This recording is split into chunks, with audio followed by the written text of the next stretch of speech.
한국은 지금 새벽 5시 30분이죠. 예. 저희는 지금 밤 11시 30분입니다. 예. 여러분들은 새벽을 시작하시고 저는 잠자러 가야 되고 예. 아, 코로나가 처음에 왔을 때 제 마음이 굉장히 이렇게 좀 답답했습니다. 왜냐하면 이제 유럽에 진짜 오랜만에 정말 한 맺힌 어떤 한이 풀리듯이 지난 11월, 12월, 1월, 2월 4개월 동안 저희 유럽 선교사들이 진짜 꿈 같은, 그리고 저도 그런 시간을 보냈습니다. 또 막 법궤를 들고 가면 안 되고 메고 가야 됩니다. 이 법궤는 메는 건데 법궤를 메고 이제 제가 핀란드 또 여기 어디입니까? 덴마크, 그다음에 여러분 이름만 들어도 설레는 그런 나라들이죠. 예. 에스토니아, 뭐 라트비아, 리투아니아, 폴란드, 또 독일, 슬로바키아 막 가는데 가는 곳마다 목사님들이, 그 일반교회 목사님들이 이 말씀 앞에 마음을 다 여는 겁니다. 마음을 다 열고 진짜 신이 났어요. 저희들이 진짜 신이 났어요. 제가 너무 신이 났는데 갑자기 이제 코로나가 와서 이제 우리가 움직일 수가 없는 거예요. 발이 묶인 거예요. 그래서 한편으로는 너무 진짜 아쉽고 속상하고, 또 한편으로는 이참에 좀 쉬면 되나 싶어서 이제 어차피 못 가는데 좀 쉬는가 했어요. 근데 여러분, 그 법궤는 모양은 머물러 있지만 옆에 채가 달려 있어서 늘 이동하는 것처럼 이 복음은 절대 머물러 있을 수 없습니다. 이 복음은 움직이는 것이거든요. 그래 이제 어느 날 이제 오영신 목사님이, 우리가 원래 4월에 CLF를 하기로 했는데 이 CLF를 이제 우리가 취소하고, 독일 CLF를 취소하고 이제 미국으로 가자. 근데 이제 미국도 취소가 된 겁니다. 예, 그러면서 이제 우리가 온라인 CLF를 하면 어떠냐. 그러면서 이제 줌으로 몇몇 목사님들을 만나면서 이거 좋네. 그러면서 이제 우리가 온라인 CLF를 이제 하게 된 겁니다. 그러면서 이제 온라인으로 우리가 이제 모임을 갖게 됐는데, 이 온라인은 광범위한 세계잖아요. 시간과 공간을 초월하는 거잖아요. 그러니까 지금 시간적으로는 제가 만날 수 없는 이제 한국의 전북 지역인데, 공간적으로도 우리가 만날 수 없는데, 이 인터넷이라는 세계 안에 들어와 보니까 꼭 무슨 영원한 세계처럼 시간도 없고 공간도 없고 이제 막 초월된 세계로. 그러면서 제가 아프리카에 초대를 받았어요. 아프리카의 말씀을 전하고, 인도의 초대를 받아 인도의 말씀을 전하고, 미국의 초대를 받았어요. 미국의 말씀을 전하고, 또 미얀마의 초대를 받았어요. 또 미얀마의 말씀을 전하고, 또 이번에 이제 전북 지역을 이제 가게 됐는데, 그러면서 이제 코로나로 인하여 우리 지금 현재 이 복음이 더 힘있게 전해지는 겁니다. 그래 이번에 이제 박옥수 목사님 94개국 5월 10일부터 있는 이 복음 집회는 3억 5천 명을 우리가 예상합니다. 그래 이제 유럽에 그동안 우리는 이제 코로나로 인하여 복음의 역사가 좀 막히는 게 아닌가 생각을 했거든요. 근데 이 코로나로 인하여 지금 더 힘있게 역사하는 겁니다. 예를 들면 우리가 이제 2주 전에 온라인 CLF를 했는데 200명의 목사님들이 오셨습니다. 28명의 교단 대표가 오셨고요. 그러니까 우리가 오프라인으로 했을 때는 200명의 목회자를 모으기가 쉽지 않습니다. 그리고 사람들이 이제 참석하는 것도 어렵고 또 시간을 내기도 어렵고요. 근데 이제 코로나 때문에 이 목사님들이 이제 할 일이 없는 거예요. 그리고 시간이 이제 많은 거예요. 근데 이제 우리가 이제 온라인 CLF 하니까 다 와서 이제 말씀을 들으면서, 그리고 이제 한국에 지금 이제 우리가 이 박옥수 목사님 말씀을 방송으로 내보내자. 핀란드에 이제 TV7이라는 기독교 방송국이 있습니다. 유홍열 목사님이 3년 전인가 핀란드로 오셔가지고 함께 목사님 뚫어주셨어요. TV7을.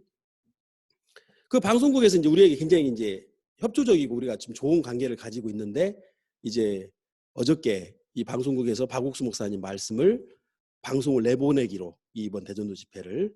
그리고 이제 스페인의 엘라세라는 방송국이 있는데, 거기는 전 세계적으로 봤을 때 1억 명의 시청자가 있습니다. 1억 명. 예. 그리고 또 TVN인가 하는 방송국이 있는데 그게 한 2천만 명. 그래서 지금 스페인에서 1억 2천만 명이 뚫렸고, 불가리아에서 기독교 방송국에서 이제 말씀을 내보내기로 했고, 루마니아에서 오늘 최종적으로 무료로 방송을 내보내겠다. 그러면서 지금 점점, 그리고 이번에 참석했던 목사님들이 자기들도 이 말씀을 내보내겠다. 그러면서 이제 유럽에 또 전 세계적으로 지금 복음이 더 힘있게 전해지면서 우리의 이제 선교지가 인터넷으로 이제 바뀐 겁니다. 예. 그러면서 이제 더 은혜롭고 더 이제 더 바빠졌어요. 그래서 지금 하루가 코로나가 없을 때가 더 좋았어요. 그래서 이 코로나가 좀 빨리 끝났으면 좋겠다. 차라리 바쁜 거, 어차피 바쁜 거 우리가 발로 바쁜 게 훨씬 좋겠다. 그런 마음이 들고, 지금 이제 저는 이 북유럽에 지금 한 30명의 목사님들을 제가 연결되었는데, 제가 이제 어떤 마음이 드냐면 이 북유럽의 목회자 연합을 하나 만들어서 제가 회장을 해야 되겠다, 이런 마음이 막 들더라고요. 그래서 북유럽에 내가 목회자 회장이 돼서 이 북유럽에 있는 목회자들, 저기 덴마크 이쪽으로 스칸디나비아 반도 발트 3국에, 그런 마음이 들면서 이 코로나 때문에 복음이 발이 묶인 게 아니라 이 복음은 더 힘있게 전해지는 겁니다. 꼭 그 사도행전 8장에서 그 핍박이, 스데반의 죽음과 그 복음의 핍박이 사도행전 8장에서 모든 제자들 흩었잖아요. 흩으면서 이들이 이제 유대를 떠나 예루살렘을 떠나서 사방으로 이제 복음이 전파되면서 바울이 이제 로마로 복음을 전하러 들어가는 것처럼, 이제 우리도 그동안은 이제 인터넷으로 복음 전하는 것에 대해서 늘 이렇게 한 발짝 뒤에 있었고, 저도 사실 뭐 인터넷으로 제가 뭐 말씀 전하고 이런 거 별로 관심 없었습니다. 근데 이제 이 코로나가 우리 선교사님들과 우리 선교회를 인터넷으로 넘기면서 인터넷에서 시간과 공간을 초래해서 땅끝까지 복음을 전할 수 있도록 이끄시는 것이죠. 그러면서 이제 제 마음에, 그리고 또 이제 중요한 게, 여러분 복음에서 제일 중요한 건 사람의 마음이잖아요. 마음밭이 제일 중요한데, 이 코로나가 물론 많은 사람이 막 고통을 받고 어려움을 정말 안타깝고 힘들지만은, 이런 고통들을 통해서 이제 마음이 낮아지고 또 주님 앞에 마음이 이렇게 말씀 앞에 찾아오는 거죠. 그러면서 이제 이 유럽에 정말 하나님이 다시 복음으로 미국에 일하시려는 하나님의 정말 그 섭니다. 그런 마음이 들면서 이 코로나가 복음을 가로막는 게 아니라 오히려 복음의 영역을 넓혔다. 그런 마음이 드니까 우리가 예수님 안에 있으면 모든 것이 합력하여 선을 이룬다는 그 말씀이 사실이다. 그런 마음이 듭니다. 그래서 제가 이제 코로나가 아니면 제가 여러분들하고 이렇게 만날 수 있겠습니까? 그리고 이제 이 줌 미팅이 익숙해지니까요. 원래 줌 미팅하면 좀 답답하거든요. 아무 반응이 없고 혼자 벽 보고 얘기하는 것 같잖아요. 근데 이것도 한두 번 해보니까 이게 익숙해져요. 그래서 이 줌 미팅의 장점이 뭐냐면 이 개개인의 얼굴이 다 노출이 돼요. 가지고 우리 여기 스텝 형제가 앞에 큰 모니터를 놓고 화면을 탁탁 넘겨주고 있어요, 지금. 그래서 여러분이 말씀을 잘 듣나 좋으나 다 보여요. 네. 그래서 너무 감사한데, 저희 교회 성도들도 평상시에는 말씀을 잘 듣나는 모르는데 줌으로 하니까 얼굴이 딱 클로즈업이 되면서 말씀을 잘 듣는지 안 듣는지 다 확인이 되니까 이 줌이 더 좋더라고요. 참 제 마음에 그런 마음을 잠시 표현했습니다. 출애굽기 25장 우리가 이 말씀을 다시 읽겠습니다. 출애굽기 25장 10절부터 읽겠습니다. 그들은 조각목으로 궤를 짓되 장이 규빗 반, 광이 1규빗 반, 고가 1규빗 반이 되게 하고 너는 정금으로 그것을 싸되 그 안팎을 싸고 윗가로 돌아가며 금태를 두르고 금고리 넷을 부어 만들어 그 네 발에 달되 이 편에 두 고리요 저편에 두 고리며 조각목으로 채를 만들고 금으로 싸고 그 채를 궤 양편 고리에 꿰어서 궤를 매게 하며 채를 궤의 고리에 꿰인 대로 두고 빼어내지 말지며 내가 네게 줄 증거판을 궤 속에 둘지며 정금으로 속죄소를 만들되 장이 2규빗반 광이 1규빗반이 되게 하고 금으로 그룹 둘을 속죄소 두 끝에 쳐서 만들되 한 그룹은 이 끝에 한 그룹은 저 끝에 곧 속죄소 두 끝에 속죄소와 한 덩이로 연하게 할지며 그룹들은 그 날개를 높이 펴서 그 날개로 속죄소를 덮으며 그 얼굴을 서로 대하여 속죄소를 향하게 하고 속죄소를 궤 위에 얹고 내가 네게 줄 증거판을 궤 속에 넣어라. 거기서 내가 너와 만나고 속죄소 위 곧 증거궤 위에 있는 두 그룹 사이에서 내가 이스라엘 자손을 위하여 네게 명할 모든 일을 네게 이르리라.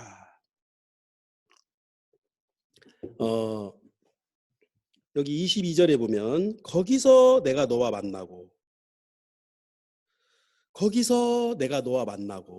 속죄소 위 곧 증거궤 위에 있는 두 그룹 사이에서 내가 이스라엘 자손을 네게 명할 모든 일을 네게 이르리라. 거기서 내가 만나고. 자, 여러분, 하나님을 만나는 장소가 어디입니까?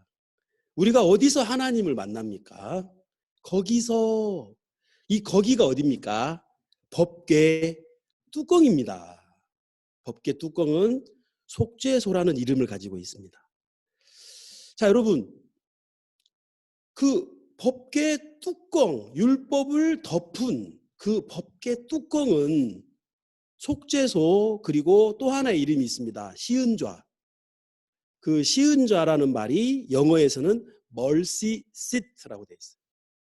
은혜의 자리다. 이 좌는 의자를 의미하거든요. 그러니까 하나님께서 나를 만나시는데 이 뚜껑에 앉아서 하나님이 율법을 덮은 그 뚜껑 그룹 사이에 앉아서 하나님이 거기에 앉으시겠다. 이거는 의자의 의미가 있는 거예요. 거기서 하나님이 나하고 이야기를 하시고 나를 만나시겠다. 율법 덮고 말씀하시겠다. 이게 너무 감사한 겁니다. 하나님이 우리를 율법으로 대하지 아니하시겠다. 자, 여러분, 우리가 이제 오늘 율법을 좀 알아야 됩니다. 이 법궤 안에 율법의 돌판을 넣었기 때문에 법궤를 이해하기 위해서는, 법궤의 마음을 알기 위해서는 율법을 알아야 됩니다. 자, 여러분, 율법이 이 땅에 왜 왔습니까? 율법을 하나님이 우리에게 왜 주셨습니까? 이 부분이 우리 마음에 정확해야 됩니다. 자, 여러분, 그 성경은 인물을 중심으로 어떤 시대가 열립니다. 성경은 인물을 중심으로 시대가 열리거든요. 그러니까 성경에 이제 핵심적인 인물이 있어요. 핵심적인 인물. 예를 들면 아담. 그렇죠? 아담에서 인간이 시작되잖아요. 인류가 시작됩니다. 그러면서 아담 때 뭐가 열리냐면 죄가 열립니다. 그 도표에 보시면 죄가 들어옵니다. 아담으로 인하여. 자, 그 다음에 아브라함은 믿음의 조상이죠. 아브라함은 믿음이 열립니다. 그 다음에 모세가 오면서 율법이 내려오죠. 또 성막이 내려옵니다. 그리고 다윗과 솔로몬 시대에 성전이 지어지고 헤롯 1세 때 그 솔로몬의 성전이 무너졌다가 제2성전이 완공이 됩니다. 그리고 예수님께서 이 땅에 오시고, 자, 이렇게 시대적으로 이렇게 흘러가는 인물을 중심으로 어떤 시대가 열리는데, 자, 우리가 이제 로마서 5장 12절을 잘 아는 말씀이지만 이걸 꼭 읽어야 됩니다. 로마서 5장 12절을 보면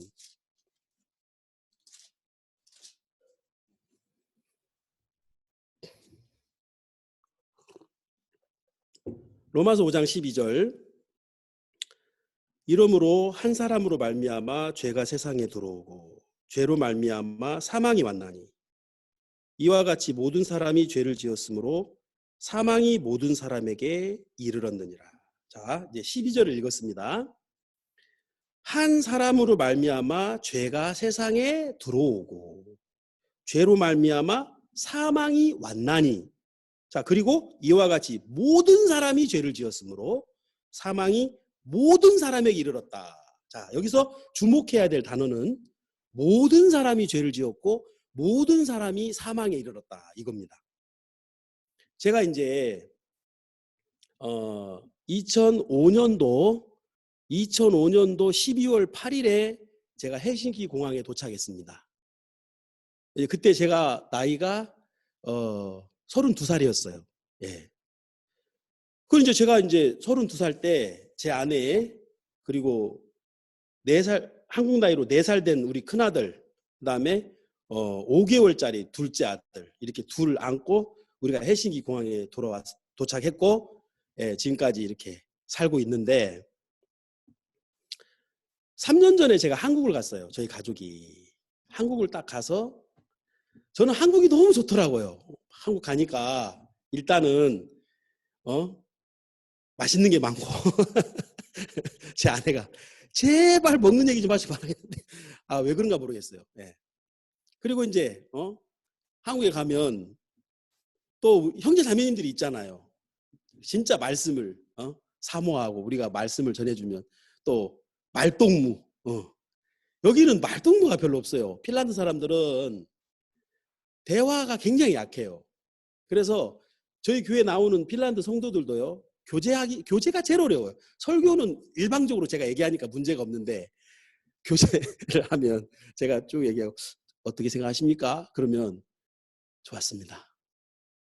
그러면 또 내가 어떤 면이 좋았을까요? 뭐 이런 면이 좋았을까요? 이렇게 하면은 예. 혹시 뭐 질문은 없습니까? 없습니다. 예. 그러니까 대화가 오가야 되는데 제가 이제 주로 얘기하고 다 그쪽에서는 뭐 긍정 또는 부정 둘 중에 하나만 대답하고. 그러다 이제 한국에 가면 우리 형제 자매들은 말씀을 듣고 또 막 반응하고 또 이야기하고 이제 이러니까 진짜 막 너무 좋죠. 제가 한국에 가니까 또 막 맛있는 것도 많고 또 선교사님들과 같이 있으니까 막 자유롭고 예? 너무 좋았어요. 그래서 이제 한 달이 딱 돼서 제가 제 아들한테 야, 우리 한 달 더 있을까? 내가 그랬거든요. 그랬더니 제 아들이 아버지 제발 핀란드 빨리 갑시다 그러는 거예요. 이거 깜짝 놀랐어요. 야, 한국 안 좋아? 아버지 핀란드가 좋아요. 야, 여기 이렇게 맛있는 게 많은데 야, 핀란드에서는 전화해도 통닭이 안 와. 여기는 전화하면 통닭이 오잖아. 얼마나 좋아. 아버지 핀란드에 가고 싶습니다. 너무 심심해요. 야, 한국이 심심하다고? 핀란드가 심심하잖아. 아니에요.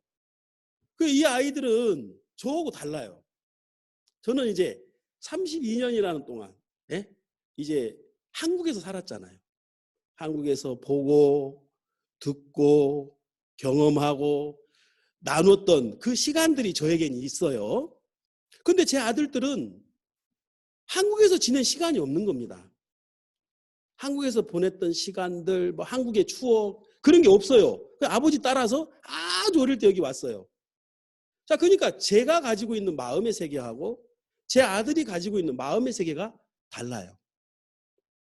저는 한국이 그립고요. 지금도 막 저희 어머니가 끓여주는 그 된장, 저희 어머니의 그 구수한 군산 사투리, 그 다음에 우리 전북 지역의 그 매력 있잖아요. 근데 이제 저는 그런 게 그리운데 제 아들은 전혀 그립지가 않은 겁니다. 왜? 그 마음에 형성된 게 없기 때문에요. 자, 여러분 보세요. 아담이 하나님 안에서 지음을 받았습니다. 아담이 하와가 이제 지음을 받았어요. 근데 어느 날 그들이 선악을 알게 한 나무의 실과를 먹고 죄가 들어왔어요. 자, 그러면 죄가 들어오기 이전 상태를 아는 사람은 아담밖에 없습니다. 이 말 이해되시죠? 자, 아담은 죄가 들어오기 이전의 상태를 살아본 사람이죠. 아담은.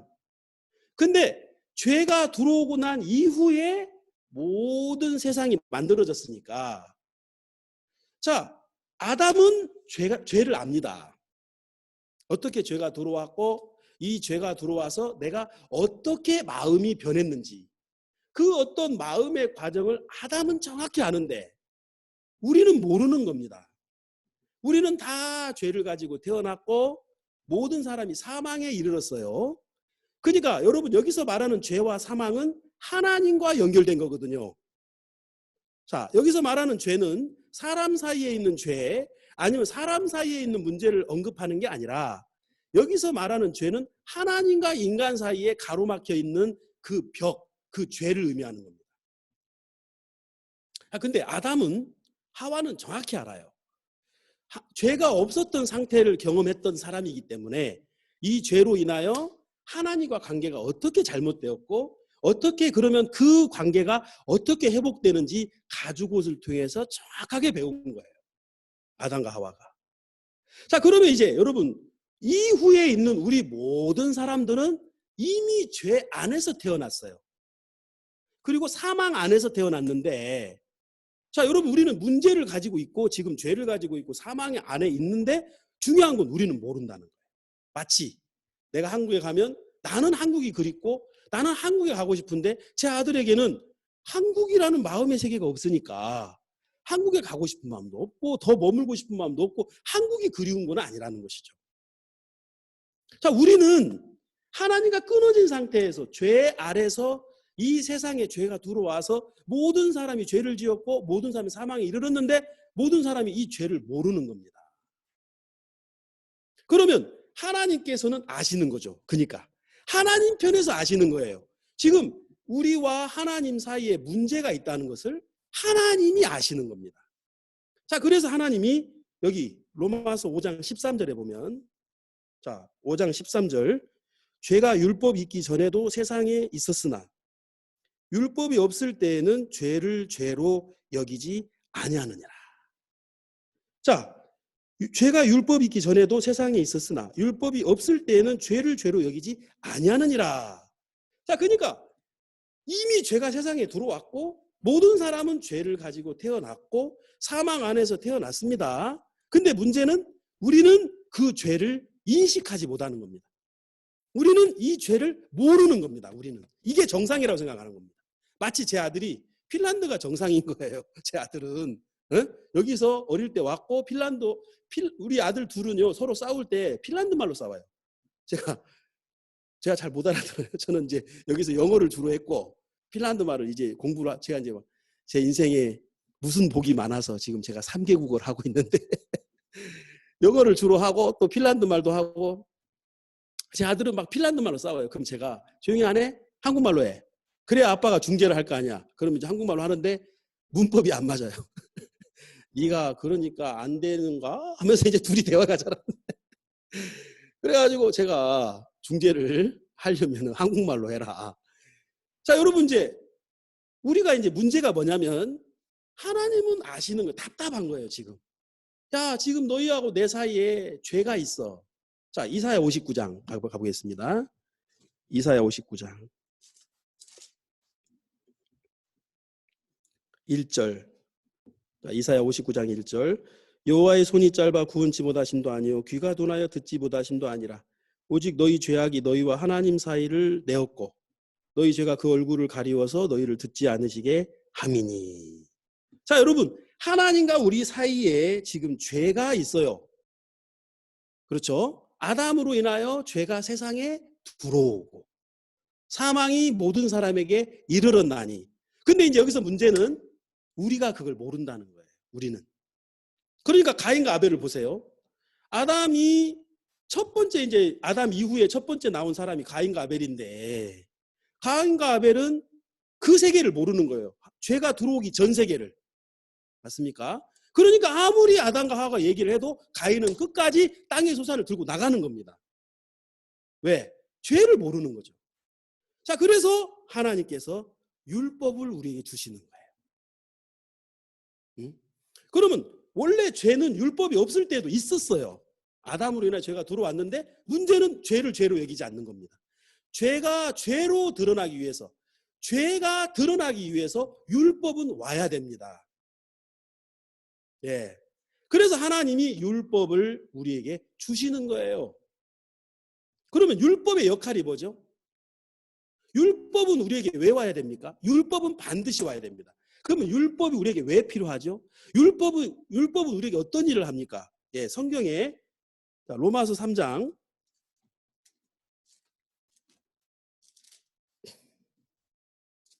로마서 3장 20절.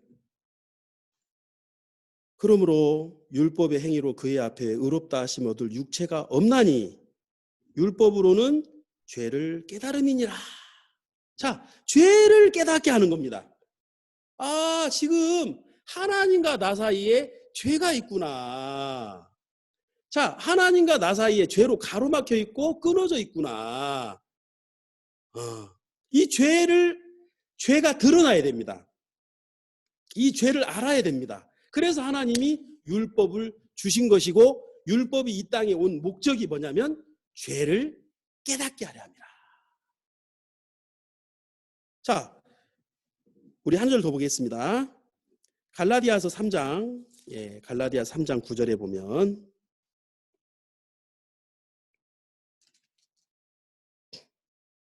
19절입니다. 갈라디아서 3장 19절입니다. 제가 9절이 아니고 19절. 갈라디아 3장 19절. 그런즉 율법은 무엇이냐? 범법함을 인하여 더한 것이라. 율법이 뭐냐? 범법함을 인하여 더한 것이라. 자, 여러분, 율법을 주님이 우리에게 주신 것은 죄를 드러나게 하시는 것이고 죄를 가르쳐 주시는 것입니다. 다시 말하면 하나님께서는 우리하고의 관계를 회복하고 싶은 강한 의지를 가지고 계신 거죠. 하나님의 뜻은 우리하고 사귐을 갖기 원하시고, 하나님은 우리와 함께하기를 동행하기를 원하시는 것이 하나님의 마음입니다. 그래서 성경에 에녹, 하나님과 동행한 자, 노아는 의인이요 당세의 완자라, 그가 하나님과 동행하였으며. 자, 그러니까 하나님께서 우리 인간의 가장 원하는 건 동행인데, 동행이 되려면 하나님과 우리 사이에 가로막힌 죄가 해결이 돼야 된다는 거죠. 그럼 그 죄를 하나님 편에서는 정확하게 인식하고 있는데 우리는 인식을 못하는 거예요. 그래서 하나님이 율법을 통해서 죄를 드러내서 그 죄로 말미암아 하나님과 우리가 만나게 하는 것이 하나님의 뜻이었다. 로마서 5장 20절을 보겠습니다. 로마서 5장 20절.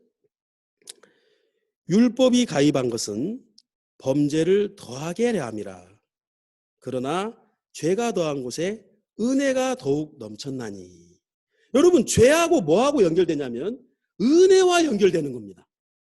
죄가 더한 곳에, 여러분, 죄가 더했다는 건 죄를 많이 졌다는 뜻이 아닙니다. 죄를 더 많이 발견하는 것입니다. 자, 여러분, 죄를 더 많이 발견할 때 죄가 발견된 만큼 은혜의 사이즈가 결정되는 거죠. 죄하고 은혜가 연결되는 겁니다.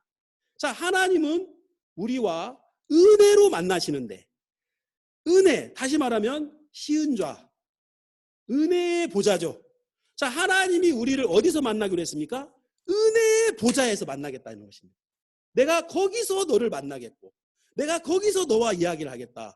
하나님은 시은좌에서 우리를 은혜를 베푸시기를 원하시는데, 은혜는 누구의 것입니까? 죄인의 것입니다. 네? 죄가 더한 곳에 은혜가 더하는 것입니다. 아, 내가 얼마나 악한 인간인지, 내가 얼마나 더럽고 추한 인간인지를 율법을 통해서 발견하고, 또 신앙을 통해 발견하는 것, 그때 뭐가 커지냐면 은혜가 커지는 거예요. 그래서 하나님은 나와 은혜로 만나시겠다, 이 말입니다. 하나님은 나와 은혜로 만나시는데, 그러면 여러분 제가 의로운 사람이고 잘하는 사람이고 옳은 사람이면 하나님을 만날 수가 없는 거예요. 마치 사마리아인이 강도 만난 자를 만나는 것처럼 강도를 만나 거반 죽은 그 강도 만난 자를 사마리아인이 만납니다. 그때 사마리아인과 강도 만난 자는 은혜로 연결이 됩니다. 예, 하나님과 우리는 은혜로 연결이 되는 거예요. 그러니까 은혜의 풍성한 분입니다. 긍휼의 풍성한 분입니다. 하나님은. 근데 그 하나님의 풍성함을 누가 누릴 수 있냐면 죄를 발견하는, 죄가 발견된 사람. 정말 내가 아무 할 말이 없구나. 내가 이런 자구나. 그 죄가 더한 곳에 은혜가 더하는 것입니다.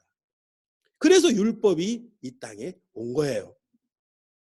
자, 율법을 누가 받았습니까? 예, 모세는 시내산에 올라갑니다.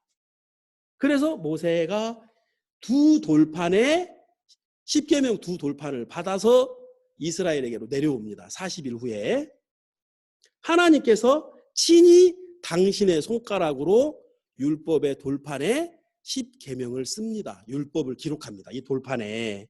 그 돌판을 들고 모세가 이스라엘 땅으로 내려옵니다. 자, 내려온 첫날 1계명이 뭡니까? 너는 나 외에 다른 신을 두지 말라. 2계명은 우상을 섬기지 말라. 우상을 만들지 말라. 자, 1계명과 2계명, 제일 첫 번에 있는 1계명 이스라엘이 어기는 거예요. 모세가 더디 내려오니까 모세가 더디 내려오는 걸 보면서 그들이 금을 모아서 신을 만드는데 금송아지를 만드는 거예요. 자, 모세는 그 율법의 돌판을 들고 이스라엘에게 갔는데 더 이상 이 율법의 돌판을 들고 갈 수가 없는 거예요. 왜? 이미 어겼거든요. 그리고 이 모세는 그 두 돌판을 땅에 던집니다. 그리고 이 돌판이 깨집니다. 자, 돌판을 누가 깼습니까? 모세가 깼습니다. 우리 편에서 깼습니다. 이것은 지킬 수 없습니다. 우리는 이미 어겼습니다. 우리는 이미 죄를 지었습니다. 자, 이스라엘은 그 돌판이 내려오기 전까지 자기들이 잘못된 줄 몰라요. 죄를 몰라요. 근데 돌판이 내려오면서 죄가 드러나고 그러면서 그날 3,000명이 죽습니다. 자, 여러분, 율법이 내려온 첫날 돌판이 깨지고 3,000명이 죽는 역사가 일어나는 거예요. 이게 율법이 우리에게 온 첫날의 모습입니다. 율법이 드러나서 일하는 순간 3,000명이 죽어요. 그러면 10일이 있으면 어떻게 될까요? 한 달이 있으면 어떻게 될까요? 1년이 있으면 어떻게 될까요? 여러분, 이 율법이 오픈되어 있는 동안 모든 사람은 죽습니다. 왜? 죄와 사망 안에 우리는 이미 있기 때문에. 근데 너무 감사한 게 뭐냐면 율법이 내려오기 전에 하나님은 먼저, 율법은 출애굽기 32장에서 내려오고요. 출애굽기 25장에서 하나님은 벌써 율법을 위한 법궤를 말씀하셨습니다. 너는, 자, 출애굽기 25장 22절, 속죄소를 궤 위에 얹고 내가 네게 줄 증거판을 궤 속에 넣으라. 거기서 내가 너와 만나고 속죄소 위 곧 증거궤 위에 있는 두 그룹 사이에서 내가 이스라엘 자손을 위하여 내게 명할 모든 일을 내게 이르리라. 자, 여러분, 속죄소를 궤 위에 얹고, 자, 먼저 속죄소를 덮고, 속죄소가, 법궤가 먼저 완성이 되고 속죄소를 먼저 덮고 죄를 사하는 속죄소가 덮인 후에 율법을 넣어라. 자, 이 율법은 궤 속에 들어가야 됩니다. 왜? 율법의 역할은 죄를 깨닫게 하는 것까지입니다.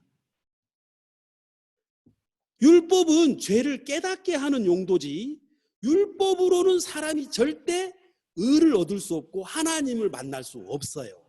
왜? 우리 모든 인간은 아담으로 인하여 죄가 들어와 버렸고 사망이 들어와 버렸기 때문에 율법을 하나님 주신 근본적인 목적은 죄를 깨닫게 하는 거예요.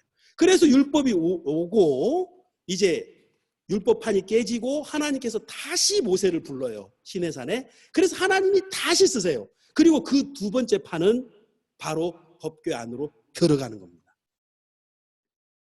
자, 율법이 정말 필요했다면, 그리고 이제 두 천사가 날개를 펴서 그 두 눈을 항시 365일 영원히 어디를 쳐다봐야 됩니까? 법궤 뚜껑 열리지 않도록 절대 열리지 마라. 하나님이 덮어버립니다.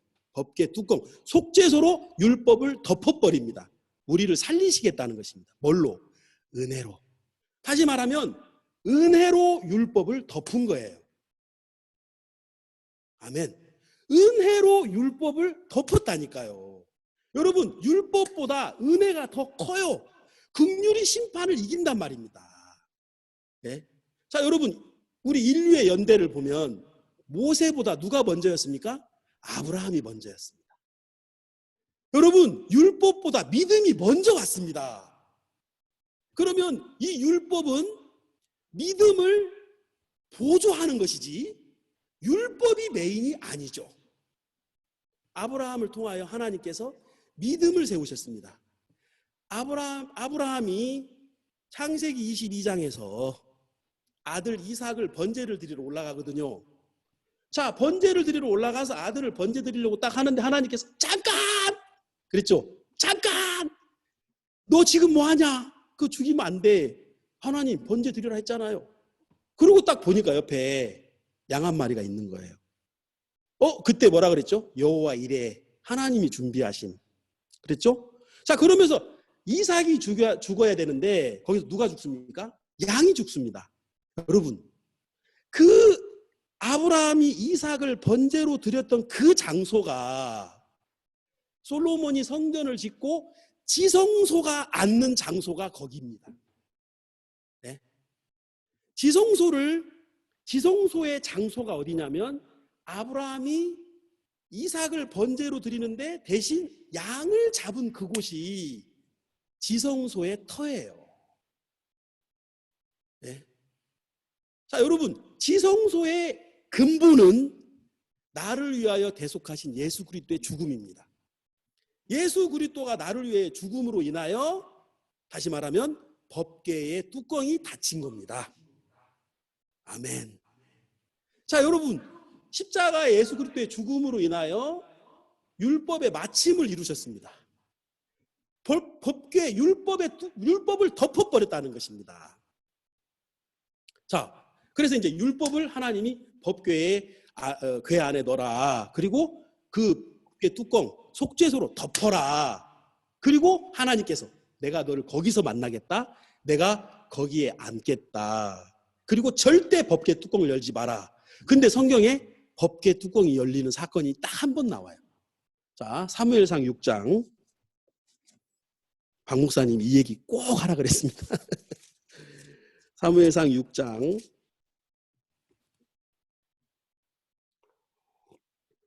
법궤가 이스라엘에서 블레셋으로 갑니다. 블레셋에서 많은 사람이 죽습니다. 그러면서 블레셋에서 벳세메스, 이스라엘을 다시 보내는데 벳세메스로 와요. 자, 6장 19절. 벳세메스 사람들이 여호와의 궤를 들여다본 고로 그들을 치사 5만 70인을 죽이신지라. 여호와께서 백성을 쳐서 크게 살려가셨으므로 백성이 애곡하였더라. 여러분, 5만 70명의 벳세메스 사람들이 왜 죽었습니까? 법궤 뚜껑을 열었어요. 이 안에 뭐가 들어있을까? 자, 법궤 뚜껑을 열었다는 건 법궤의 의미를 모르는 겁니다. 제가 첫 시간에 얘기했지만 법궤는 상자, 보관을 위한 상자가 아니고요. 법궤는 봉인입니다. 봉인. 자, 보관용이라면 안에 있는 내용물을 보관하는 것, 안에 있는 내용물이 중요하다면 뚜껑은 열려야 됩니다. 근데 하나님께서 벌써 법궤를 만들 때 속죄소 뚜껑에 속죄소라는 이름을 넣었고 그 뚜껑 판과 두 천사가 한 몸이 되도록 만들었기 때문에 이거는 더 이상 열지 마라. 그리고 날개로 덮었고 두 지킴이가 지키고 있는, 열리지 않도록, 이것은 더 이상 열지 않겠다. 다시 말하면 봉인입니다. 봉인. 그러니까 그 안에 있는 게 뭔지 알려고 하지 마라. 그리고 그걸 열지 마라. Do not open it. 절대 열지 마. 천사 둘이 지금 말하는 거죠. 날개를 딱 덮으면서 절대 열지 마. 그 말인데 이 사람들은 법궤가 보면서 상자거든? 저 안에 뭐가 들어있을까? 자, 그러니까 법궤를 오해하는 겁니다. 저 안에 뭐가 들어있겠지 하고 뚜껑을 열어서 들여다봤어요. 그러나 그날 뚜껑이 열린 건 율법이 나타난 거죠. 율법이 나타나니까 어떻게 됐습니까? 5만 70명이 그날 죽습니다. 자, 여러분, 하나님께서 율법을 주시고 법궤에 두실 이유, 율법은 딱 어디까지? 죄를 깨닫게 하는 것까지. 그리고 우리를 은혜 앞으로 이끄는 것까지가 율법의 목적입니다. 갈라디아서 3장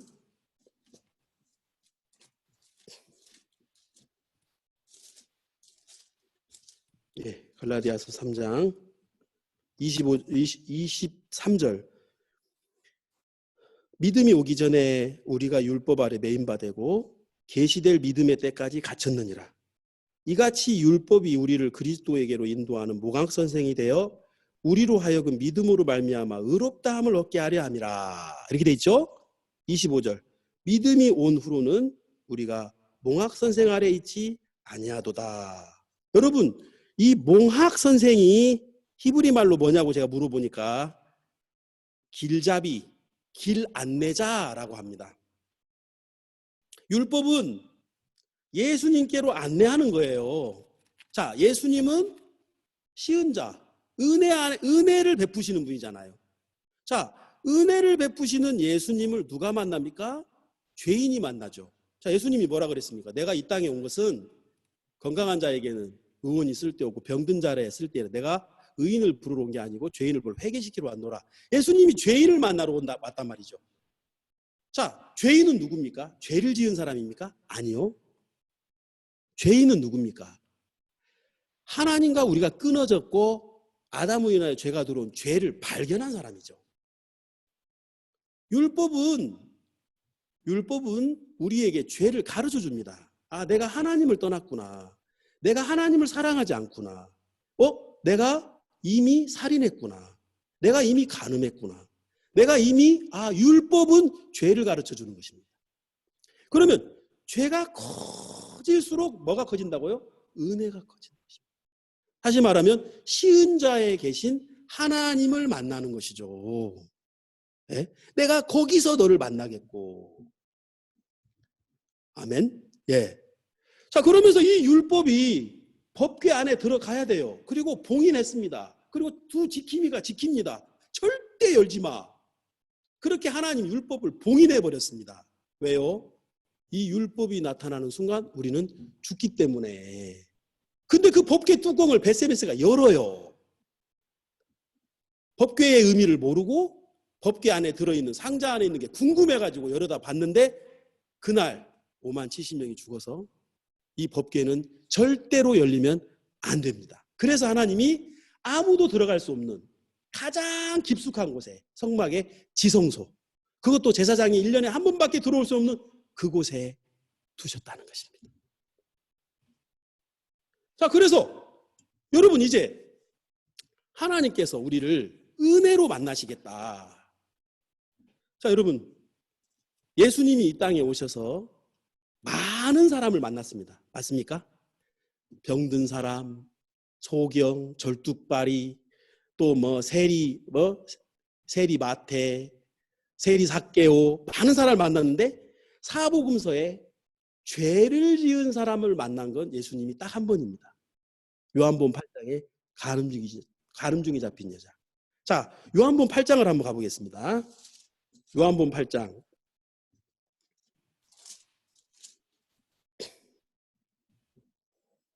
자, 요한복음 8장 1절. 이 말씀은 다 읽어야 됩니다. 예수는 감난산으로 가시다 아침에 다시 성전으로 들어오시니 백성이 다 나오는지라 앉으사 저희를 가르치시더니 서기관들과 바리새인들이 가늠중에 잡힌 여자를 끌고 와서 가운데 세우고 예수께 말하되 선생이여 이 여자가 간음하다 현장에 잡혔나이다. 모세는 이러한 율법에 이러한 여자를 돌로 치라 명하였거니와 선생은 어떻게 말하겠나이까. 저희가 이렇게 말하면 고소할 조건을 얻고자 하여 예수를 시험함이로라. 예수께서 몸을 굽히사 손가락으로 땅에 쓰시니 저희가 묻기를 맞이 아니하는지라. 이에 일어나 가라사대 너희 중에 죄 없는 자가 먼저 돌로 치라 하시고 다시 몸을 굽히사 손가락으로 땅에 쓰시니 저희가 이 말씀을 듣고 양심의 가책을 받아 어른으로 시작하여 젊은이까지 하나씩 나가고 오직 예수와 그 가운데 섰는 여자만 남았더라. 예수께서 일어나서 여자 외에 아무것도 없는 것을 보시고 이르시되 여자여 너를 정죄하는 그들이 어디 있느냐? 너를 정죄한 자가 없느냐? 대답하되 주여 없나이다. 예수께서 나도 너를 정죄하지 않으면 가서 다시는 죄를 범치 말라 하시니라. 11절까지. 여러분 이 말씀은 굉장히 유명한 말씀이죠. 근데 감사한 게 뭐냐면요. 예수님이 이 땅에 와서 병자도 만났고 누구도 만났고 참 많은 사람을 만났는데 죄를 지은 여자를 만나서 예수님이 판결을 내린 재판장의 모습으로서는 요한복음 8장만 있어요.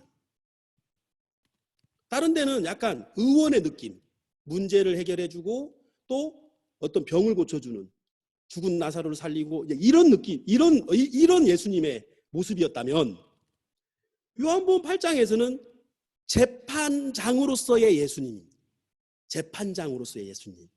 그렇죠? 자, 그럼 여러분 재판에는 뭐가 필요합니까? 재판에는 자, 첫 번째 재판장이 있어야 돼요. 그죠? 재판장. 판결을 내리는 재판장. 그리고 죄를 만드는 검사.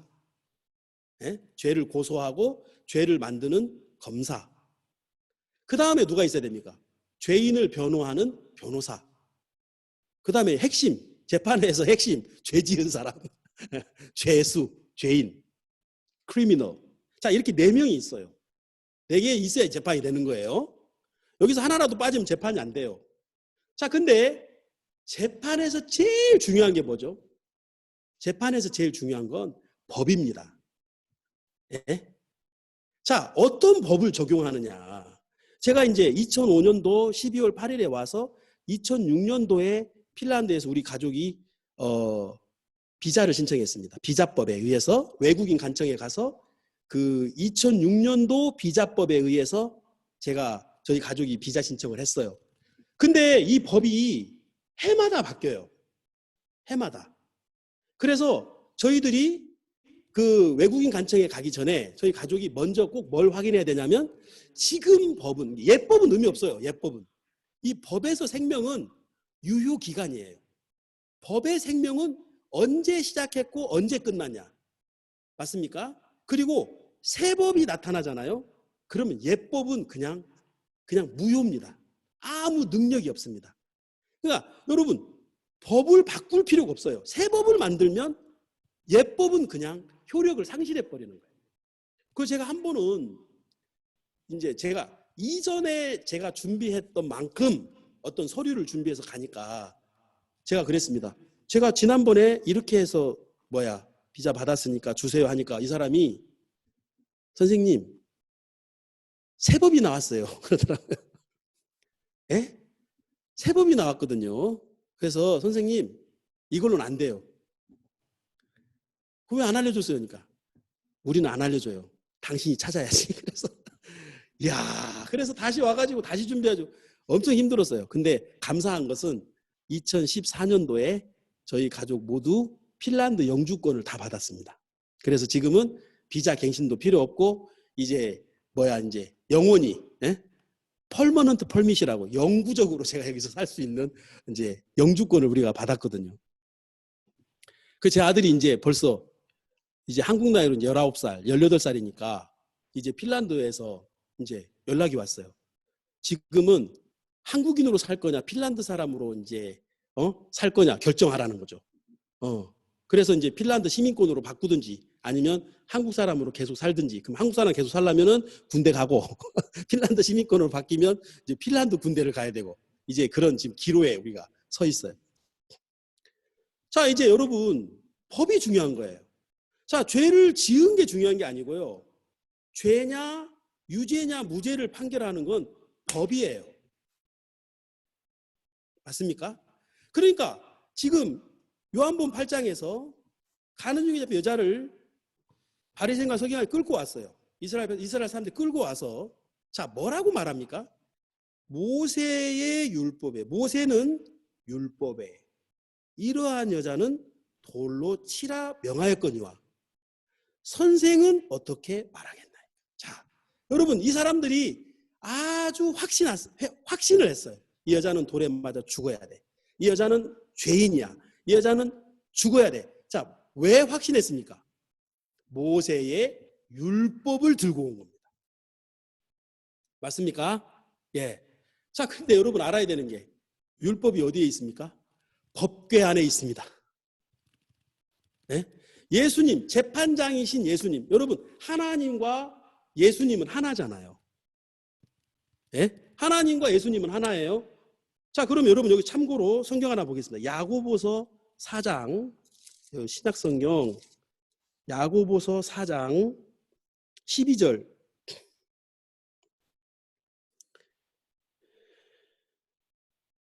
야고보서 4장 12절. 입법자와 재판자는 오직 하나이시니 이렇게 되어 있습니다.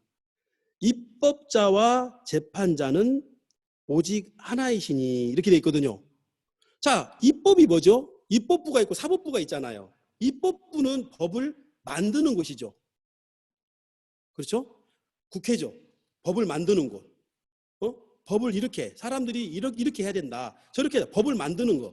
그럼 재판은 그 법에 의해서 판결을 하는 곳인데 이게 하나예요. 하나님이라는 것입니다. 자, 하나님이 법을 만들었습니다. 모세의 율법에 하나님이 친히 손가락으로 법을 쓰셨어요. 네, 하나님이 만드셨습니다. 하나님의 손가락으로. 입법자이신 하나님께서 법을 만드셨고, 자, 지금 요한복음 8장에서 예수님은 재판장으로서의 예수님입니다. 재판장인 예수님께서 이 여자를, 자, 모세의 율법을 하나님 만들었으니까 하나님이 만든 법으로, 당신의 법으로 이 여자를 판결을 해야 되는데, 재판장이신 예수님께서, 자, 입법부와 재판자는 하나니까 그럼 예수님이 이 여자를 살리려면 어떻게 해야 됩니까?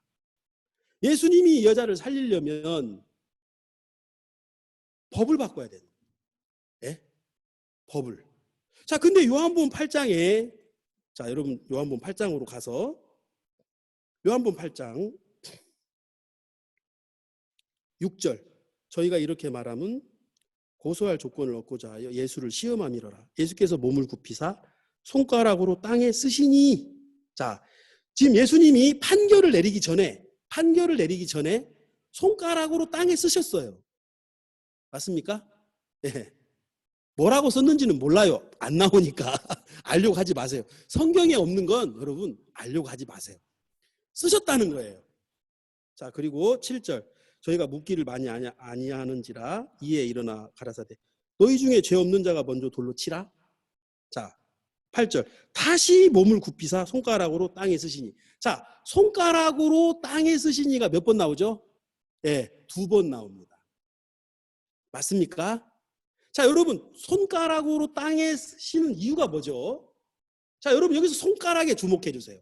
손가락. 자, 모세의 율법의 돌판에 하나님께서 손가락으로 쓰셨습니다. 뭘요? 율법을요. 입법이죠. 네? 그리고 하나님이 그 율법을 법궤에 담으셨습니다. 자, 그 법을 덮으셨습니다. 속죄소로. 자, 그럼 이제 주님께서 우리를 이 가늠형의 여자를 재판하실 때 이것은 무슨 뜻이냐면 재판의 판례를 보여주는 겁니다. 판례. 어떤 재판의 샘플을 보여주는 겁니다. 내가 앞으로 너희들을 이렇게 재판하겠다. 그래서 딱 한 번 나와요. 요한복음 8장에서 한 번만 나와요. 재판장이신 하나님, 재판장이신 예수님이 66권의 이 두꺼운 책에서 딱 한 번 나와요. 맞습니까? 그런데 재판은 반드시 법이 있어야 되는데 재판을 내리기 전에 입법자이신 하나님께서, 네? 입법자이신 하나님께서 땅에 쓰십니다. 예수님께서, 하나님이신 예수님께서 땅에 쓰십니다. 이것은 무슨 뜻이죠? 이 여자를 살리기 위한 새 법을 만드는 것입니다. 이 땅에 쓰셨다 이거는 무슨 뜻이냐? 땅에 쓰셨다 이것은 무슨 뜻이냐? 모세의 율법은 이제 효력이 없어지는 것이죠. 왜? 법은 새 법이 발효가 되는 순간 옛법은 무효입니다. 아멘. 예. 저희 헬싱키에서 가장 가까운 교회가 러시아 상트페테르부르크의 교회가 있습니다. 그 전에 이제 류규 목사님이 거기 사역을 하실 때 저랑 이제 굉장히 가까웠어요. 그 2015년도 12월 31일 날 송구 영신 예배를 드리는데 집에서 이제 교회 식구들하고 이제 맛있는 거 먹고 있었는데 그 목사님이 전화가 왔어요. 오후 3시인가? 근데 전화가 왔어요. 그 유우규 목사님, 성교사님 안녕하세요 하면서 그 특유의 목소리가 성교사님 안녕하세요 하면서 딱 전화. 예, 아유 목사님 안녕하세요. 뭐 하세요? 예, 이제 한 해를 보내고 새해를 맞이해야 되죠. 그래서 우리도 이제 새 마음으로 우리도 바꾸고 있는 중입니다. 어떻게 해요? 맛있는 걸 먹으면서 하면서 이제 위장과 마음은 연결돼 있으니까 하면서 이제 새로운 것을 받아들이고 있습니다. 그래서 이제 목사님이 김진수 목사님 우리가 내일부터 신년 집회가 있습니다. 신년 집회. 목사님 참 쉬지 않고 복음 전하는 모습 보기 좋아요. 그리고 우리 김진수 목사님을 좀 강사로 모시고 싶습니다. 제가 막 웃었어요. 목사님 하루 전날 전화해가지고 나보고 러시아 오라고 하면 그건 놀리는 거지. 러시아 가려면 비자를 받아야 되는데 비자를 받으려면 초청장이 있어야 되는데 초청장을 만드는데 한 달이 걸립니다. 그리고 초청장을 받아서 이제 러시아 대사관에 가서 이제 비자를 신청하면 일주일이 걸립니다. 그러니까 최소 5주가 걸리거든요. 근데 갑자기 저한테 전화 와가지고 오늘이 하루 전날인데 김진수 목사님 내일부터 우리 신년 집회가 있는데 강사로 초대. 제가 너무 지금 황당하잖아요. 목사님 지금 저 놀리시는 거죠. 예? 이제 러시아는 우리 핀란드보다 물가가 훨씬 싸요. 그리고 러시아 사람들은 좀 이렇게 오픈돼 있어요. 우리 핀란드 사람보다. 예, 좀 무섭게 생긴 거 빼고는 아주 좋아요. 근데 이제 러시아 진짜 저도 가고 싶거든요. 가면 진짜 뭐 물가도 싸고 거기 기름값도 엄청 싸요. 그래서 한국 돈으로 1리터에 한 700원 정도 할걸요. 예, 싸죠. 700원, 800원? 그러니까 싸죠. 근데 저보고 오라는 거예요. 기분이 좋아요? 안 좋잖아요. 그래서 제가 목사님 지금 농담하시는 거예요? 지금 새해 맞이해서 왜 사람을 이렇게 하니까 목사님 뭐라냐면 김진수 목사님 기쁜 소식을 알려드릴까요? 뭔데요? 2016년 1월 1일부터 모든 한국 사람은 러시아의 무비자 협정이 체결됐습니다. 그러는 거예요. 오늘이 2015년 12월 31일인데 2016년이면 지금 내일이에요. 몇 시간 후면 이제 16년도인데 저보고 그러니까 김진수 선교사님 목사님 지금 빨리 오늘 저녁에 국경에 12시 넘어서 도착하면 되니까 밤 10시에 목사님 차에다가 짐을 싣고 10시에 집에서 출발하세요. 그럼 국경에 오면 3시간 걸리니까 새벽 1시쯤 될 거예요. 그래서 내가 안 믿었어요. 목사님 제가 러시아를 압니다. 설사 이 법이 발효됐다 하더라도 그게 이 국경까지 아날로그 시스템의 그 러시아 국경에 그리고 그 무서운 그 러시아 군인들이 저 못 갑니다. 저 분명히 안 될 겁니다. 그때 12월 30일이니까 영하 20도예요. 영하 20도, 영하 25도 막 엄청 추운 날인데. 그 목사님이 왜 이렇게 믿음이 없냐고 막 뭐라 하면서 카톡으로 그 무비자 서류를요. 러시아 버전, 한국 버전으로 막 보냈어요. 이걸 당장 프린터 하세요. 그래서 국경에 가서 뭐라고 막 그 러시아 말로 막 하면은 이걸 막 딱 보여주라는 거지. 그래가지고 내가 말은 저렇게 쉽게 하시지만 러시아 그게 안 될 건데 이미 광고를 다 했기 때문에 김진수 목사님 와야 된다는 거예요. 아니 광고 먼저 하고 강사를 부릅니까? 그 교회는 강사에게 먼저 물어보고 집회를 준비해야지. 와 하면서 이제 그날 프린터를 다 했어요. 러시아 말하고 한국말하고.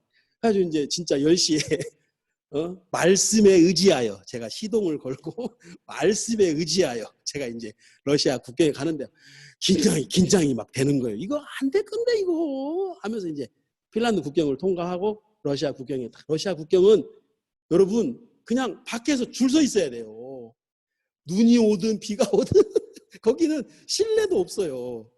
그래서 이제 밖에서 막 20도, 25도 막 떨면서 우리 형제 한 명하고 둘이 가가지고 하다가 이제 제 차례가 됐어요. 그래가지고 그 러시아 사람 그 무섭거든요. 표정도 없고 이름이 뭐예요? 김진수. 그 패스포트. 패스포트 딱 줬어. 그러더니 갑자기 저를 보고 막 화를 내는 거예요. 왜? 비자가 어딨냐고. 비자. 이거 내가 노비자. 딱 하니까 이 사람 나를 딱 보면서 막 지금 장난합니까? 비자 없이 지금 국경을 통과하겠다는 거예요. 그래서 내가 서류를 딱 보여주면서 이것을 보세요. 러시아 말로 스마트리. 내가 그거 하나 배워가지고 스마트리. 오늘 2016년 1월 1일부터 코리안 노비자. 내가 그랬어. 이 사람이 깜짝 놀라면서 달래. 가지고 그걸 받아가지고 10분, 20분 밖에 막 영하 20도 막 추워 죽겠는데요. 10분, 20분 꼼꼼히 모든 글을 천천히 자세하게 읽는 거예요. 30분 동안. 얼마나 미운지. 그 30분 후에 저를 딱 보더니 잠깐만 기다리라 하더니 전화를 막 10군데, 20군데 막 하는 거예요. 밖에서 막 완전 이제 거의 동상 이제 막 떨고 있는데 1시간 반쯤 지나니까 이 사람이 나를 딱 보면서 고개를 이렇게 흔들면서 나는 원치 않는데 이 종이를 이렇게 흔들면서 이것 때문에 이것 때문에 하면서 제 여권에 스탬프를 딱 찍어주면서 패스하는 거예요. 새벽 2시였어요. 그래가지고 그 패스 딱 받아서 막 나오는데 제가 거기서 할렐루야 했다니까. 할렐루야 하니까 이 사람 나 쳐다. 그래가지고 이제 거기서 이제 통과를 했어요.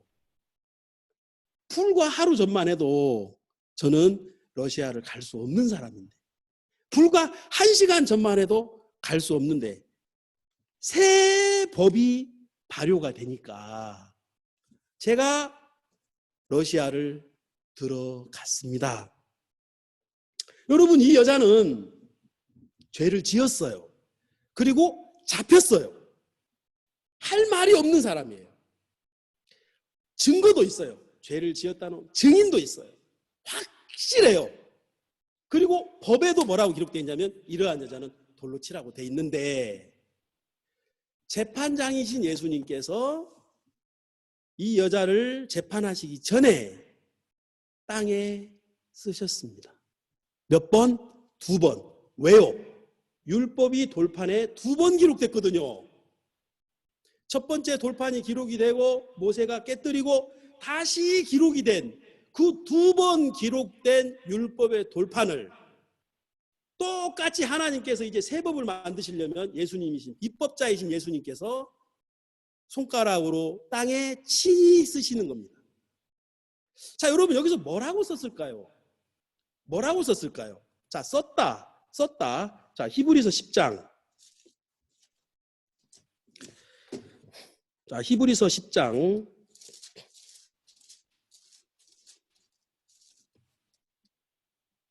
보겠습니다.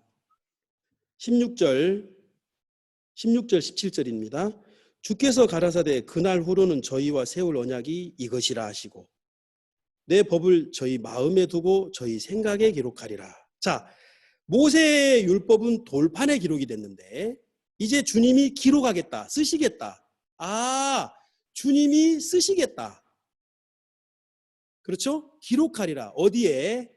우리의 마음과 우리의 생각에 기록하. 이게 새 법입니다. 내 법을 저희 마음에 두고 저희 생각에 기록하리라.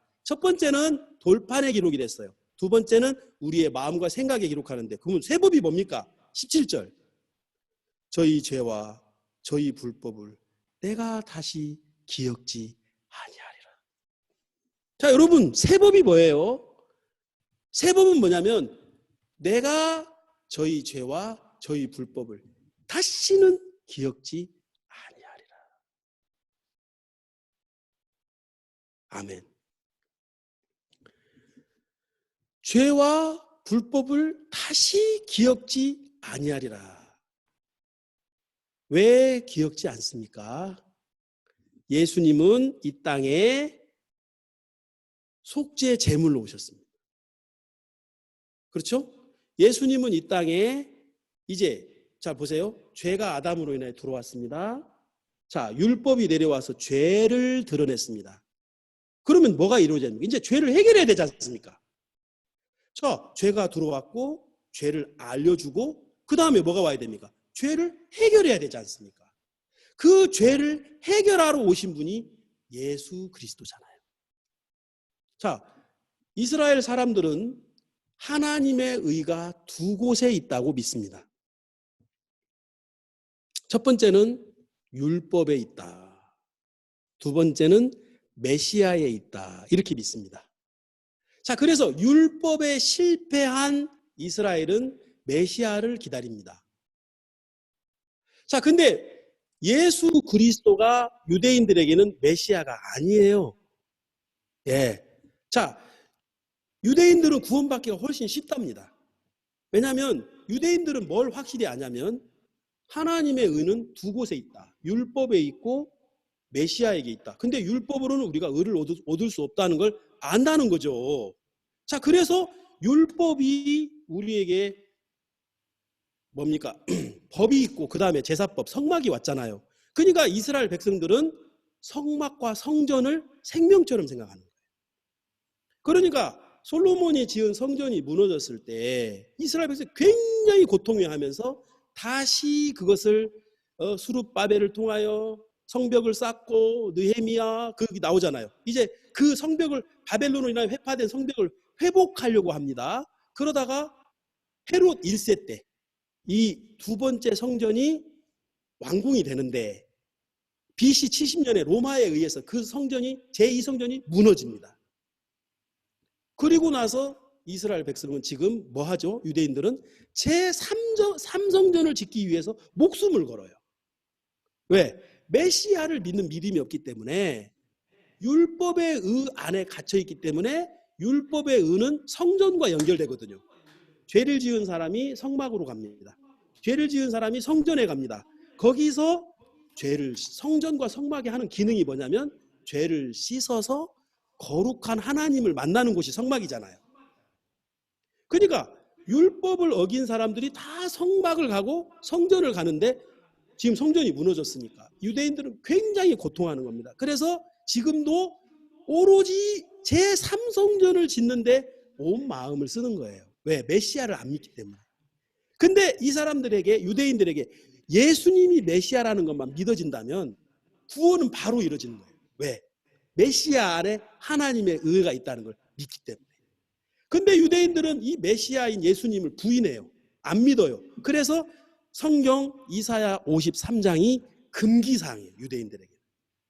네? 이사야 53장을 읽으면 예수님이 메시아라는 결정적인 증거거든요. 그게. 그의 찔림은 우리의 허물을 인하며 그의 상함은 우리의 죄악을 인함이라. 그러니까 예수님이 메시아라는 것만 알면 되는데 유대인들은 그걸 부인하기 때문에. 그래서 제가 이스라엘 성경에 물어봤어요. 그게 왜 어렵냐 하니까 지금도 그 예루살렘 신드롬이라는 게 있답니다. 1년에 2,000명에서 3,000명 정도가 자기가 메시아라고 하는 사람이 일어난대요. 평상시에는 괜찮은데 예루살렘에 가면 어떤 귀신 들리듯이 예루살렘 신드롬. 그래서 내가 메시아야. 그렇게 자기가 메시아라고 외치는 사람이 1년에 2,000명, 3,000명이기 때문에 예수님이 그 당시에 메시아라고 해도 사람들이 안 믿는 거예요. 자, 근데 여러분 우리는 어떻습니까? 우리는 원래 율법 없는 이방인이었지 않습니까? 그러니까 우리는 또 유대인들하고 마음이 달라요.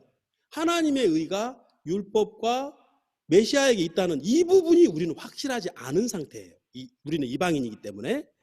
그런데 우리가 이제 신앙생활을 하면서 우리는 자꾸 율법에 매이는 거예요. 왜? 우리는 율법에 대해 정리가 안 돼 있기 때문에. 그래서 자꾸 율법에 우리가 매여서 행위적인 신앙을 우리가 자꾸 하려고 한다는 것이죠. 자, 그래서 이제 하나님께서 예수님을 이 땅에 보내서 우리의 죄를 십자가에서 끝내십니다. 아멘. 자, 그러면 여러분, 예수님이 이 여자를 죄인으로 정죄할 수 없는 이유가 뭡니까? 요한복음 1장 29절. 여러분 그 말씀 아시죠? 자, 우리 찾아보겠습니다. 요한복음 1장 29절.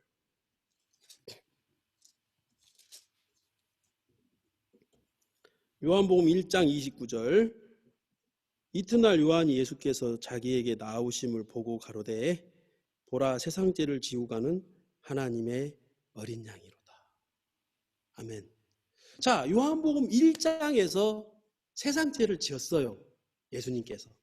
자, 아담으로 인하여 죄가 들어오고 율법으로 인하여 죄가 드러나고 법궤 안에 갇혔고 이제 죄를 해결하는 예수님이 이 땅에 오셔서 죄를 안수받습니다. 세례 요한에게 안수를 받아서 세상 죄가 예수님에게 넘어갔습니다. 보라 세상 죄를 지고 하는 하나님의 어린 양이로다. 여러분 세례 요한은 대제사장입니다. 예?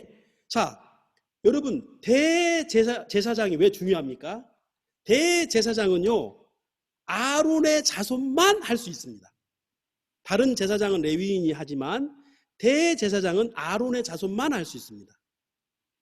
근데 세례 요한의 아버지 사가랴 그가 아비야의 반열에 쫓아서 이 아론의 자손이었다는 거예요.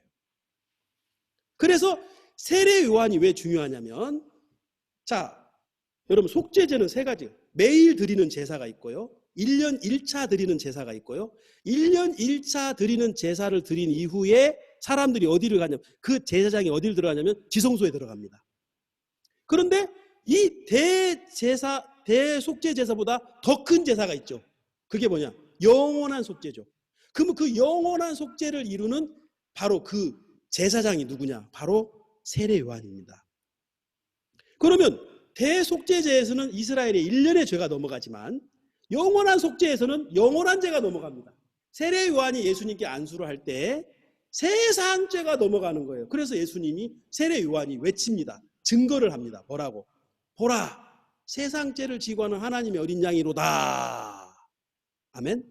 세상 죄, 우리가 하나님과 우리 사이에 가로막혔던 그 죄의 모든 그 문제, 그 죄를 율법을 통해 드러나서 이제 하나님과 우리의 관계를 완벽하게 해결하기 위한 예수님의 속죄 제물이 오셔서 이 죄를 넘어갔습니다. 그럼 죄가 어디 있습니까?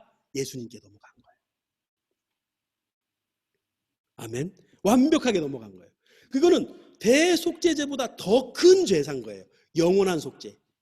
그래서 예수님이 십자가에서 죽으시면서 영원한 속죄가 이루어지면서 여러분 지성소의 휘장이 찢어집니다. 더 이상 지성소는 대제사장이 1년에 한 번만 들어갈 수 있는 곳이 아니고 영원한 속죄와 온전한 제사가 이루어졌기 때문에 지성소의 휘장이 찢어졌다는 것은 지성소가 오픈됐다는 것이잖아요.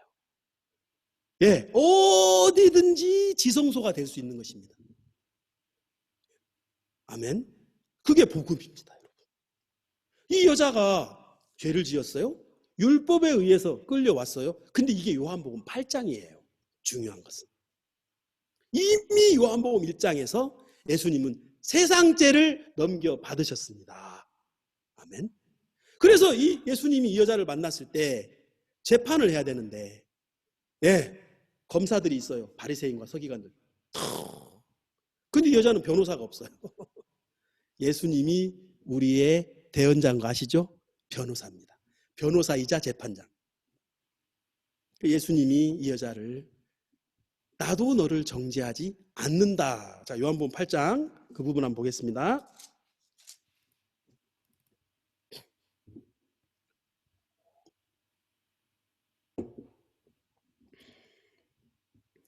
요한복음 8장 9절. 저희가 이 말씀을 듣고 양심의 가책을 받아 어른으로 시작하여 젊은이까지 하나씩 하나씩 나가고 오직 예수와 그 가운데 섰는 여자만 남았더라. 여러분 여기서 주목해야 되는 부분이 어디냐면요.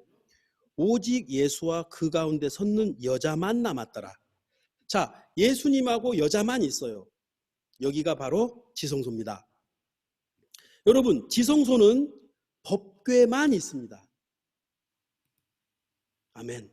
율법을 덮은 시은자 속죄소만 있는 상태, 그게 바로 거룩이에요. 이 여자는 여자와 오직 예수와 그 여자만 남았더라. 자, 이때 예수님께서 이 여자를 판결문을 내립니다. 재판에서 핵심은 재판장의 판결문이죠. 재판장의 판결문이 선포가 되면 모든 입은 그때부터 막힙니다. 검사도 조용, 변호사도 조용, 죄인도 내가 죄인입니다. 그 말 아무 의미 없습니다. 재판장이 판결할 때까지 싸울 수 있고 판결이 나오면 끝나는데 이 예수님이 모세의 율법으로 이 여자를 재판하지 않습니다. 왜? 이미 땅에 2번 쓰셨거든요. 세 법이 나왔거든요. 그 세 법은 히브리서 10장 17절. 너희 죄와 너희 불법을 내가 다시 기억지 아니하리라. 왜? 내 등 뒤에 있다 이겁니다. 그리고 예수님이 마지막 판결을 어떻게 냅니까? 11절 대답하되 주여 없나이다. 없나이다. 예수께서 가라사대 나도 너를 정죄하지 아니하노니 다시는 죄를 범치 말라. 죄가 없는 자라는 것입니다. 죄를 범치 말라. 죄가 없는 자라고 성경은 말하고 있는 거예요. 이 여자에게. 예? 네 죄를 내가 해결했다. 너는 이제 죄가 없는 상태다. 너는 이제 의로운 상태다. 자, 이게 예수님의 판결문입니다. 자, 로마서 3장 23절. 판결문. 재판장이신 하나님께서 여러분 이 간음령의 여자도 인류의 대표입니다. 세례 요한도 인류의 대표지만 간음증에 잡힌 여자도 인류의 대표 죄인입니다. 우리의 모든 사람을 대신하여 재판을 받은 겁니다. 로마서 3장 23절. 모든 사람이 죄를 범하였음에 하나님의 영광에 이르지 못하더니. 자, 판결문의 서문이죠. 자, 모든 사람이 죄를 범하였음에 하나님의 영광에 이르지 못하더니. 24절.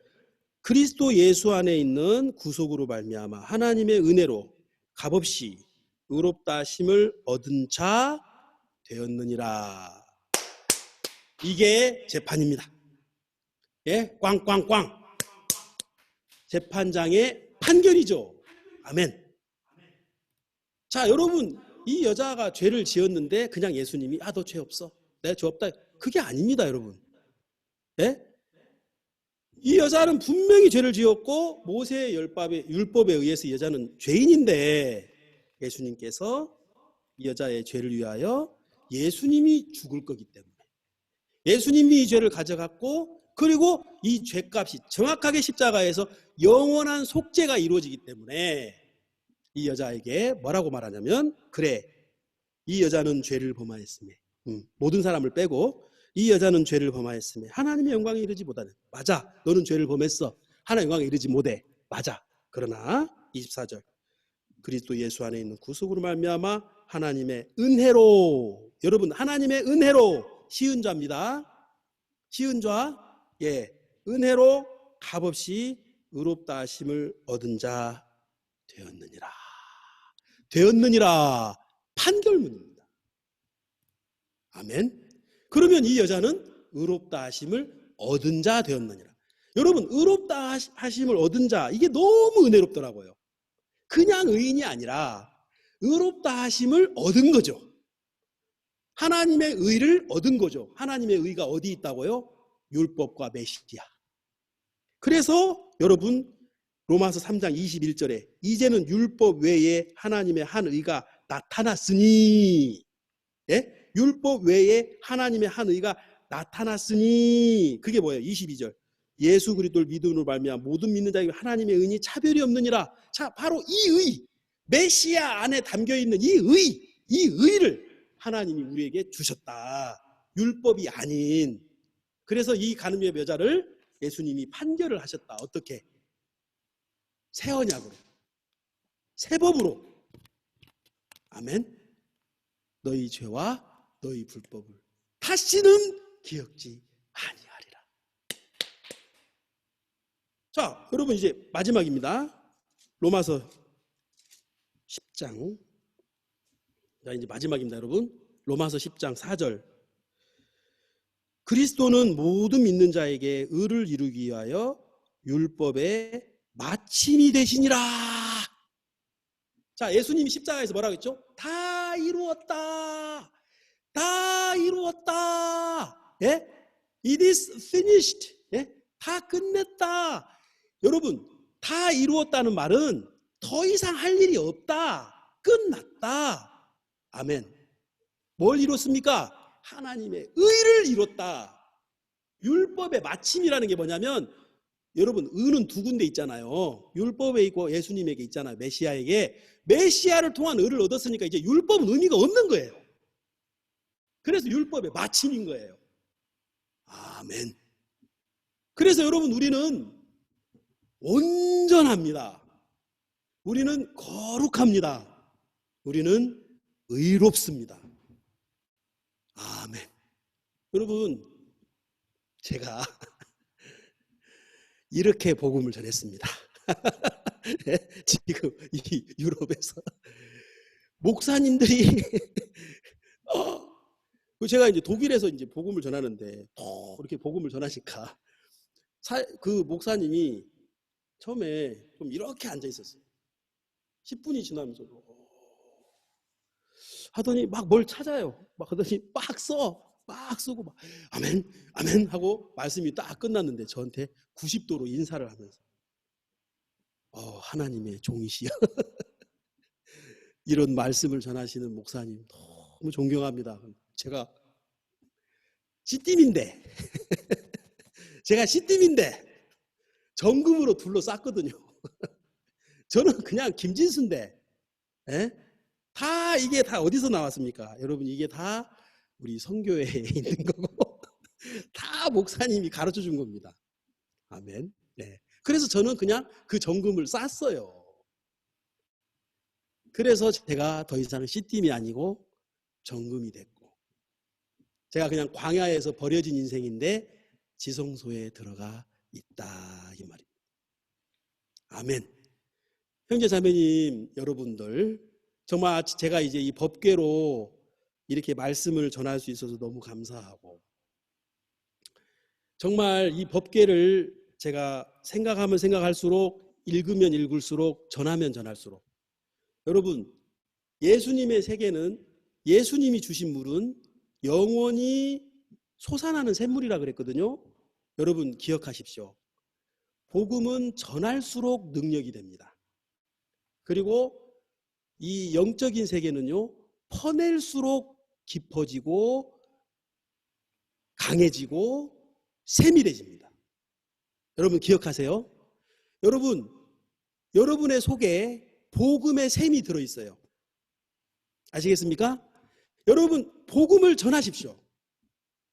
법궤를 통해서 복음을 전해도 좋고, 번제단도 좋고, 여러분 우리 속에 있는 주님이 주신 말씀은요, 영원히 솟아나는 샘물이기 때문에 퍼낼수록 깨끗해집니다. 예? 퍼낼수록 깊어집니다. 그래서 박 목사님이 왜 말씀이 그래 깊고 신령하냐면 계속 퍼내시는 겁니다. 한 번은 제가 2013년도에 한국에 가서 막 전국에서 막 간증하고 그럴 때가 있었어요. 그때 박 목사님이 저에게 뭐라 그러냐면, 너 그 간증 10,000번 해, 그러시더라고요. 제가 아직 10,000번 다 못했습니다. 한 1,000번은 넘은 것 같아요. 근데 그 간증을 하면 할수록, 한 번은 이제 목사님이 독일에 오셨는데, 목사님 10,000번 하라 그래서 제가 계속 하는데요. 그러니까 목사님이 왜 10,000번 하라 했는지 알려주시더라고요. 사람은 늘 마음이라는 게 움직이거든요. 마음이 자꾸 떠나요. 근데 네가 그 간증을 하잖아? 그러면 네 마음이 그때로 돌아가. 예? 여러분, 마음을 지키는 방법은요, 마음은 어떻게 지킬 수 있냐면요, 계속해서 간증을 하고 말씀을 전하고 그때 있었던 내가 입었던 하나님의 은혜를 여러분 계속 간증해야 됩니다. 아시겠습니까? 그러면 내 마음이 그때로 돌아가는 거예요. 아, 그랬구나. 나는 간증 한 2번 하고 그냥 사라지면 그 마음도 사라지는 거예요. 예. 그래서 여러분, 제가 교회 안에서 법궤도 배웠고요. 번제단도 배웠고 성막도 배웠고요. 처음에는 굉장히 어설펐어요. 예, 잘 몰랐어요. 근데 법궤를 하다 보니까 막 사람들이 받아들이는, 이 법궤로, 야, 이거 진짜 복음이 되네? 그래서 또 전하고, 또 전하고, 또 전하다 보니까 제가 지난주에 미얀마에 초대를 받아서 3번 법궤 말씀을 전했거든요. 3번 전하니까 양이 부족하더라고요. 근데 이번에 이제 7번. 7번도 처음에는 많은 줄 알았어요. 근데 모르겠어요. 7번 다 하고 나면 한 10번 해야 되는데 그 마음이 들 것 같은데. 왜? 영원히 솟아난 샘물이니까. 아멘. 예. 새벽에 제가 지금 여기 새벽 1시입니다, 여러분. 제가 지금 시간 개념이 없어가지고 잘못하면 이거 시간이 너무 오버하면 안 되니까 앞으로도 많은 시간이 남았는데 지금 제가 너무 많이 얘기해버리면 다음 시간이 지금 제가 좀 불안하기 때문에 여기서 마치겠습니다. 여러분 오늘 말씀 잘 들으셨습니까? 정말 이 말씀 여러분 마음에, 여러분 이게 여러분 겁니다. 딴 사람 게 아니고요. 요한복음 8장에 있는 그 여자 것도 아니고요. 김진수 선교사 것도 아니고 이게 바로 내 겁니다. 여러분의 복음이고 하나님이 여러분에게 주신 것을 제가 그냥 설명해 주는 겁니다. 그래서 이 복음 안에서 더 깊이 구체적으로 더 힘있게 더 크게 은혜를 누리시고 그 은혜로 말미암아 여러분이 힘있고 담대한 신앙을 하시기를 바라는 마음이 있습니다. 기도하겠습니다. 하나님 정말 감사합니다. 하나님께서 법궤를 주실 때에 우리는 그냥 그 모양을 받았지만 그 법궤가 얼마나 귀한지 얼마나 깊은지 우리는 몰랐지만 이 교회를 통하여 당신의 종을 통하여 법궤 속에 숨겨져 있는 영적인 세계를 우리에게 가르쳐 주셨습니다. 그 말씀을 묵상하고 전할 때마다 이렇게 아름답고 놀라운 복음의 비밀이 숨겨져 있는 것을 감사합니다. 하나님 아버지, 우리에게 주님이 이 복음을 맡기셨습니다. 제사장들이 법궤를 메고 어디든지 가야 되는 것처럼 우리가 바로 이 복음을 들고 땅 끝까지 가야 될 사람들인데, 하나 우리 전북지역에 있는 우리 형제 자매님들을 축복해 주셔서 그냥 내가 있는 그곳, 내가 있는 동네, 내가 있는 도시에 갇혀 있는 게 아니라 정말 우리의 마음의 영역이 넓어져서 땅 끝까지 복음을 전할 수 있도록 우리 형제 자매님들 마음을 복음 앞에 자유롭고 담대하고 정말 신령한 마음으로 하나님이 이끌어 주옵소서. 우리가 갖는 다음 주 집회 때 정말 3억 5천 명이 복음을 들을 걸 소망합니다. 그 이상이 복음을 들을 것입니다. 주님께서 우리를 통해 이 마지막 때에 복음을 전하시게 할 주님의 뜻을 믿습니다. 주님께 영광을 돌리며 예수님의 이름으로 기도했습니다. 아멘. 감사합니다.